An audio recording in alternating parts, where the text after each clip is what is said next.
Allow me to read you my piece over the weekend. It was about politics as landing blows on the economy. I said, you will recall that at the end of last month, and coincident with the Supreme Court decision, the Nairobi Securities Exchange had to introduce circuit breakers after a precipitous 10% slide. And on that day, the Nairobi All-Share closed minus 3.69%.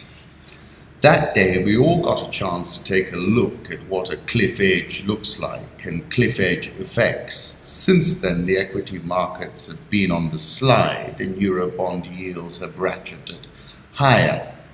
The miraculous shilling has been the best behaved. The shilling's resilience speaks to the gilt-edged credibility that the central bank has achieved with market participants. The central bank's FX operations are spectacularly effective.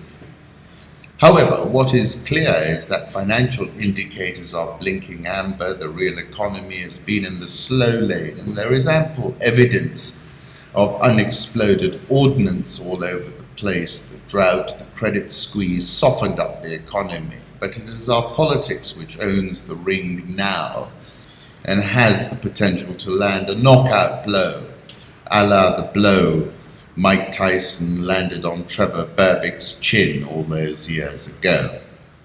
On Friday, DaMina Advisors issued a report which landed in my inbox, and I quote, "With effectively no adults in charge, Kenya, the country, is spinning into a constitutional cul-de-sac. Without an election within the constitutionally mandated 60-day window, Kenya will enter unmarked, treacherous constitutional political terrain. President Kenyatta is determined to stay in office, whether an election happens or not on October 26. Meanwhile, the increasingly belligerent and desperate opposition remains unwilling to recognize the legitimacy of any government beyond October 26. And promises bloody mass action in the streets to forcibly eject Kenyatta from power.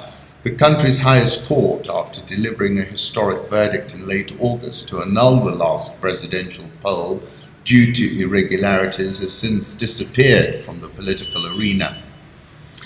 And I was saying it's clear now that the opposition is taking an asymmetric approach. Paul Virilio, in his book Speed and Politics, says the revolutionary contingent attains its ideal form not in the place of production but in the street, where for a moment it stops being a cog in the technical machine and itself becomes a motor, a machine of attack, in other words, a producer of speed. What does it cost to put 500 people on the street? I venture $10 a head max, $5,000 versus an economic deterioration of at least 100x.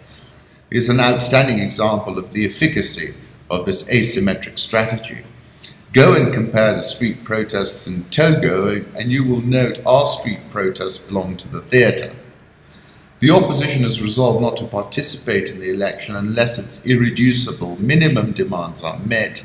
2 scheduled rallies at the coast this weekend were cancelled because the Mombasa governor Ali Joho is out of the country, probably could not get out fast enough. What is clear is that the advantage of incumbency in fact accelerates in this round 2 of the election. Therefore, I expect the opposition to boycott the election entirely and that the strategy of tension will be maintained via degrading and denigrating the entire process. Market participants need to model this scenario because this is the direction of travel in my view. Essentially, Kenya faces a very uncertain 21 days, is how DaMina Advisors closed their report, and I'll close mine with that.